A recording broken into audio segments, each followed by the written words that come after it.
Quando os céus se tornam ameaças, cada segundo conta. סליחה, אבל אני צריכה. סליחה, אבל אני צריכה. מהר, מהר! כנסו למקלט! כולם להיכנס עכשיו!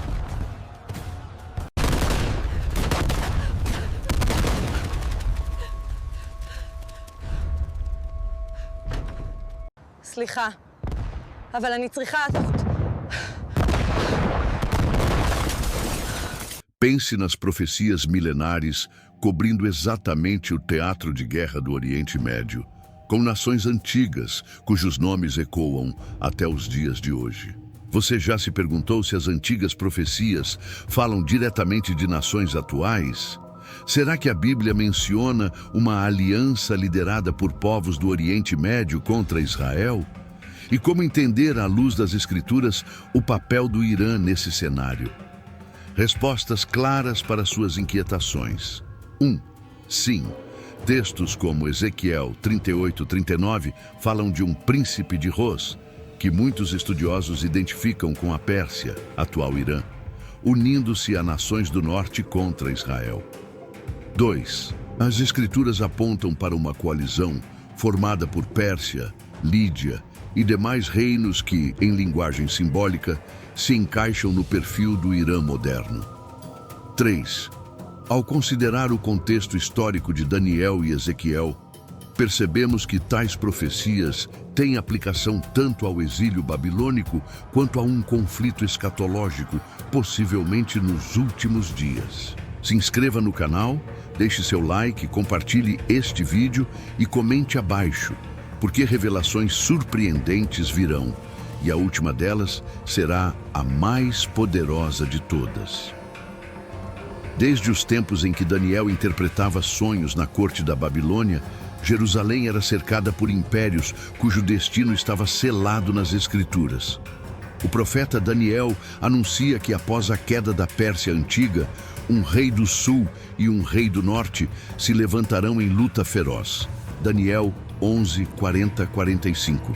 Para o renomado estudioso John F.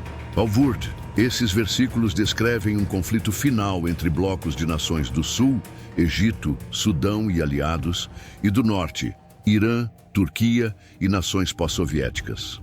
No livro de Ezequiel, a coalizão de Gog inclui Meseque e Tubal. Muitos veem aqui Moscóvia e Turquia, ao lado da Pérsia, Irã, da Cússia, possivelmente Etiópia ou Sudão, e de Tubo, Líbia. Embora o texto tenha camadas de simbolismo, a identificação de Pérsia com Irã é indiscutível. Pense na tragédia de um pastor fictício de Mato Grosso. João, depois de perder sua plantação em razão de pragas e seca, buscou consolo na profecia de Ezequiel. Ao meditar no cumprimento histórico das profecias, da Judéia ao exílio, sentiu-se encorajado a crer que, mesmo num mundo marcado por guerras, Deus mantém seu controle soberano. Essa esperança o fortaleceu a reinventar sua fazenda, aplicando princípios bíblicos de justiça e generosidade na sua comunidade. À medida que avançamos na narrativa profética, surge outra pergunta: como essas mensagens antigas foram preservadas e transmitidas até chegar a nós? Os estudiosos apontam que, durante o exílio na Babilônia, profetas como Ezequiel e Daniel fizeram anotações detalhadas, garantindo que as futuras gerações identificassem nas latitudes do Oriente Médio não meras lendas, mas planos divinos para o fim dos tempos. Você já sentiu que, diante das crises atuais, tensão Irã-Israel, incertezas econômicas e pandemias, as promessas bíblicas podem ser uma fonte de luz? Quando observamos fatos históricos, como a Revolução Islâmica de 1979 no Irã, podemos traçar paralelos com o levantamento de nações contra Israel anunciado por Isaías, Isaías 11:11-14, e por Joel 3:2. O teólogo Matthew Henry ressalta que a vitória final de Israel não dependerá de forças militares, mas de uma intervenção divina que fará ruir os exércitos do mal. No entanto, é vital entender o contexto. As profecias bíblicas falam de eventos simbólicos e literais. Enquanto alguns entendem a guerra de Gog e Magog como batalha física futura, outros, como o pastor e autor Matt Slick, veem nela a representação de conflitos espirituais que se manifestam através das nações. Você acredita que estamos vendo hoje apenas um prenúncio físico desse embate? Ou trata-se também de um confronto espiritual, onde o verdadeiro campo de batalha é o coração humano? Ao olhar para a situação geopolítica de Israel, cercado por nações hostis, é impossível ignorar o papel do Irã como patrocinador de grupos como Hezbollah e Hamas. Essa aliança informal, descrita em termos proféticos, realça o cumprimento de Ezequiel 38:6. Gog trará contigo muitos povos. Todos eles usarão escudo e capacete. Essa imagem se encaixa perfeitamente no atual panorama militar. Em meio a tudo isso, como devemos nos posicionar pessoalmente? A Escritura nos convida à oração e intercessão por Israel. Salmo 122:6. Mas também ao cuidado pelos que sofrem sob regimes autoritários. Lembre-se de Maria, uma professora de Fortaleza que enfrentou desemprego durante a crise econômica, ao estudar a promessa de Isaías 41:10, "Não temas, porque eu sou contigo." Ela encontrou forças para recomeçar como microempreendedora, empregando amigas em sua pequena padaria. Se você assistiu até aqui, escreva nos comentários e deixe a sua opinião. Qual profecia mais o surpreende? Você enxerga semelhanças entre o Irã antigo e o Irã moderno? De que forma essas revelações influenciam sua fé hoje? Essas perguntas não são apenas ganchos, são convites ao diálogo espiritual que conecta seu coração às verdades eternas. Ao longo do restante deste primeiro bloco, vamos aprofundar o significado dos últimos dias e examinar como os profetas chamavam Israel ao arrependimento antes do juízo. Analisaremos também o impacto de visões como a do Vale de Ossos Secos, Ezequiel 37, que simboliza não apenas a restauração de Israel, mas a renovação espiritual de cada crente em nosso dia a dia. Prepare-se para descobrir como cada verso perdido no tempo pode lançar luz sobre os conflitos deste século e, sobretudo, como a esperança bíblica se mantém viva em meio à guerra entre Irã e Israel. Com as bases lançadas, voltamos aos registros de Daniel, que em palavras vibrantes descreve um choque de reinos que ultrapassa séculos. Em Daniel 11:40-45, vemos um rei do sul que se levanta contra ele, mas é vencido. Então o rei do norte, identificado por muitos como o Irã moderno, herdeiro da Pérsia antiga, desfere seus golpes com fúria. O estudioso John F. Walvoord observa que essa passagem tem duplo cumprimento. O tipo histórico ligado a Cassandro e Ptolomeu e um cumprimento escatológico ainda por vir. Pense, como um texto escrito há mais de 2 milênios pode espelhar conflitos de hoje. Se essa precisão te surpreende, deixe seu like e fortaleça essa mensagem. Em Ezequiel 38, o texto ganha contornos ainda mais claros. Gog, príncipe de Ros, lidera nações do norte, Turquia, Rússia e, sobretudo, a Pérsia contra Israel.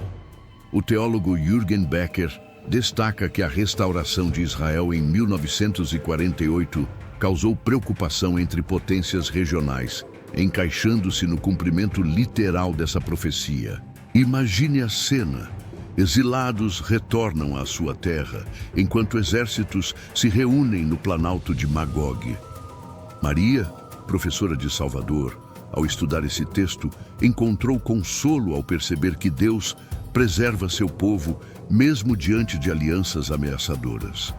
Como você vê a conexão entre o nascimento do Estado de Israel e esses versos antigos? Joel 3:2 fala de nações reunidas para julgar Israel, e Isaías 11:14 descreve o Senhor estendendo sua mão outra vez para resgatar seu povo de lugares distantes. Alguns veem aqui uma aliança que pode envolver Irã, Sudão e outros, nações que hoje se posicionam contra Jerusalém. O pastor Rafael, em Brasília, sentiu-se chamado a orar diariamente por cada país citado, reconhecendo que a verdadeira batalha é também espiritual. Você já intercedeu por esses povos, crendo que sua oração ecoa nas esferas celestiais? Considere o impacto da Revolução Islâmica de 1979 no Irã, um movimento que transformou completamente a nação, levando-a a patrocinar grupos como Hezbollah e Hamas. Em Ezequiel 38:6, lemos que trará contigo muitos povos, todos usarão escudo e capacete. Hoje vemos esses símbolos, armamentos avançados e alianças estratégicas. Você percebe semelhanças entre essa modernização militar e o prenúncio profético? Comente sua visão abaixo e abra o diálogo com outros irmãos. Mas as Escrituras não falam apenas de guerras externas. Há também a luta interna, o campo de batalha do coração. Quando o apóstolo Paulo diz em Efésios 6:12 que nossa luta não é contra carne e sangue, somos lembrados de que cada vício, cada medo é um inimigo a ser vencido. Ana, jovem de Belo Horizonte, ao lidar com ansiedade, encontrou em Romanos 8:37 motivo para erguer seu escudo da fé, acreditando que, em todas estas coisas, somos mais que vencedores. Qual batalha interior você enfrenta hoje? Entre estudiosos contemporâneos, nomes como John Hagee defendem interpretações que ligam diretamente Irã e Israel às profecias de Gog e Magog, enquanto outros, como o pastor Matt Slick, enfatizam o aspecto espiritual desse conflito. Essa diversidade nos convida a aprofundar o estudo e buscar revelação pessoal.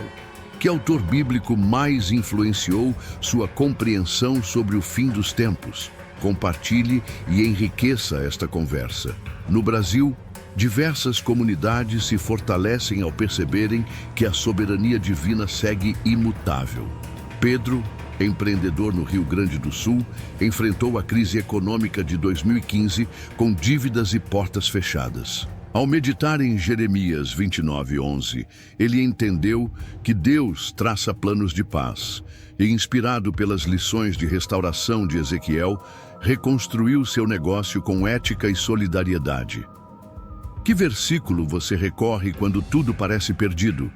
E agora, com essas riquezas proféticas e exemplos práticos somados, somos conduzidos ao ápice das revelações bíblicas, onde as promessas de restauração e juízo culminam em esperança inabalável. Prepara o coração, porque ainda temos verdades surpreendentes que conectarão cada ponto desta narrativa milenar aos dias em que vivemos. Revelações que transformarão a maneira como você vê o confronto entre Irã e Israel e, acima de tudo, fortalecerão sua fé para enfrentar qualquer tempestade.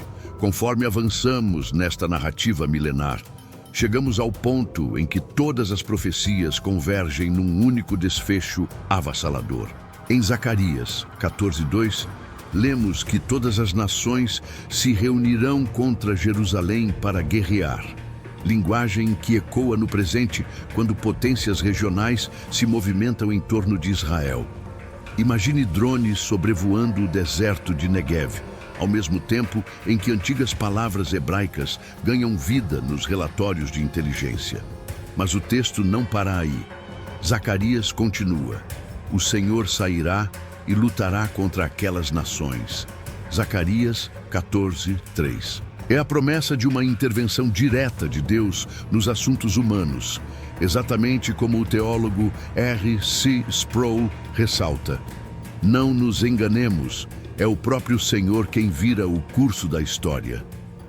Você já pensou que, apesar das armas sofisticadas e das tensões geopolíticas, o controle final está nas mãos de aquele que formou os céus? Avançando para o livro do Apocalipse, encontramos em 16:14 que espíritos de demônios realizam sinais miraculosos e vão às nações do mundo todo para reuni-las para a guerra do grande dia do Deus Todo-Poderoso. Interpretar esse grande dia como Armagedon, localizado ao norte de Jerusalém, reforça o papel de nações como o Irã, cujo interesse estratégico pela região se alinha às antigas visões proféticas. O estudioso N.T. Wright identifica nesta passagem não apenas um evento físico, mas uma combinação de dimensão espiritual e política. Enquanto observamos bases militares e alianças informais se formarem no Oriente Médio, podemos nos perguntar: será que estamos às vésperas desse grande dia profetizado há milênios? Como entender o envolvimento do Irã, herdeiro da Pérsia bíblica, nesse contexto? Mas a Escritura não nos deixa no desespero. Após o juízo, surge o momento mais extraordinário: o fim das hostilidades e o início da restauração. Em Apocalipse 21:1-4, João descreve um novo céu e uma nova terra, pois o primeiro céu e a primeira terra passaram e o mar já não existe mais. Deus enxugará dos seus olhos toda lágrima. É o triunfo definitivo da paz sobre a guerra. Para trazer essa esperança ao nosso cotidiano, lembre-se de Júlia, de Recife, que lutava contra o vício e a depressão após perder o emprego. Ao meditar em Jeremias 31:3, com amor eterno eu te amei, com amor leal eu te atraí, ela encontrou força para buscar tratamento, reconectar-se com sua família e hoje serve como voluntária num centro de recuperação. Essa transformação real testemunha que as promessas bíblicas não são apenas para um futuro distante, mas para cada coração que se volta ao Senhor. Você já viveu um momento em que uma promessa antiga mudou a sua história? Compartilhe nos comentários como a palavra trouxe renovação à sua vida. Voltando ao cerne profético, em Apocalipse 27:9, há menção de Gog e Magog, a última rebelião antes do juízo final. As nações se levantam como areia do mar, cercam o acampamento dos santos, mas são consumidas por fogo vindo do céu. Essa vitória não depende de exércitos, mas do poder soberano de Deus.